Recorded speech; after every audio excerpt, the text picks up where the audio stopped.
Hey, this is High Definition Relationship, where we help you to connect the dots. I'm Pastor Tony. You need to know that the power of friendship will always outlast the spark of a romantic relationship. What I'm saying is this: you have to insert the power of friendship in your relationship and in your marriage. It is very important because the power of friendship will last when that little spark of the romantic love begins to fade. And you won't always feel the spark of romantic love while you're doing dishes, cleaning house, dealing with the children, going to school, your job, the car, all these things taking place, dealing with your own self-worth. There are times when you don't feel like being romantic, but that's when the friendship kicks in, a mutual respect for one another. That's why the power of friendship has to be worked on, because you're going to deal with more friendship stuff than you're going to deal with romantic lover stuff. This is why the power of friendship is so critical. Now let's look at a couple of things. Let's look at the origins of dealing with friendships. I like this because the origin of friendship, it comes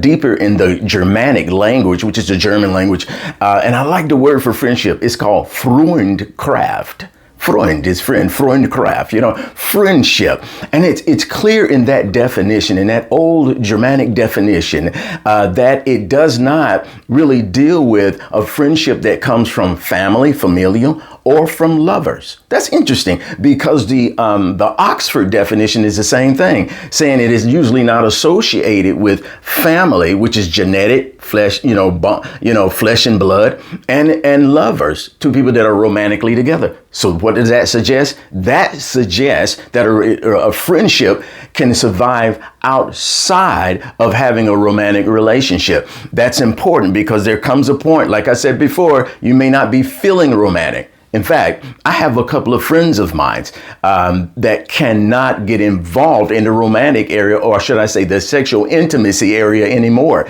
And one, it's been one because of an accident. Another is because of health reasons. But but they stay together. Let me tell you why they stay together. I'm going to show you in just a moment. But let's go back historically of the origins of friendships. And let's take a look at what one of the philosophers by the name of Aristotle said.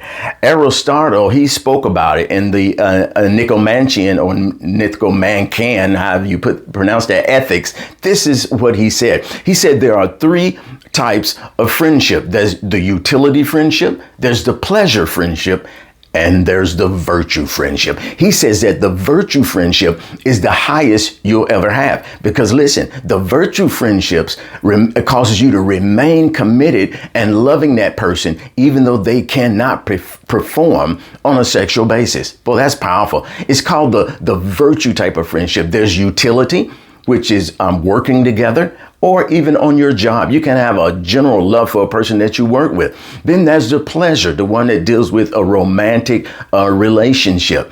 But the virtue, he said, is the highest relationship, simply because, well, I like this, because there may come a time where you may not feel romantic, but you can kick in with the friendship relationship. This is how I like to explain it. The romantic sexual part of a romantic relationship, that part has holes in it. As you can see, holes between my fingers. How do you fill that hole in? Simple. You fill it in with a friendship.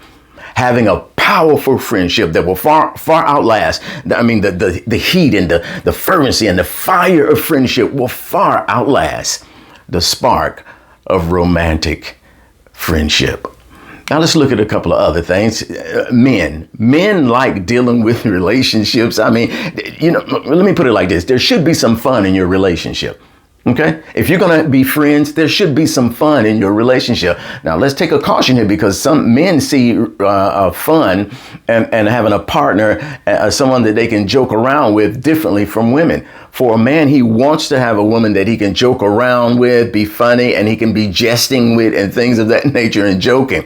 However, you have to understand, if you're going to bring this thing together, you got to understand that she has a different mentality. Okay, she has a very different mentality than you may have.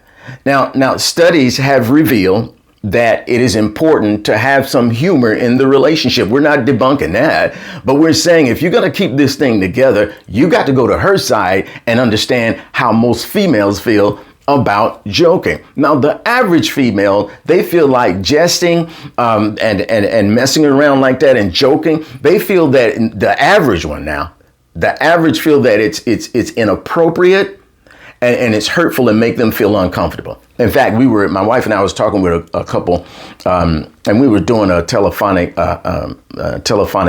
counseling, the type that's across the, you do it on the phones where you have the picture. I forgot what you call it already. My goodness, man.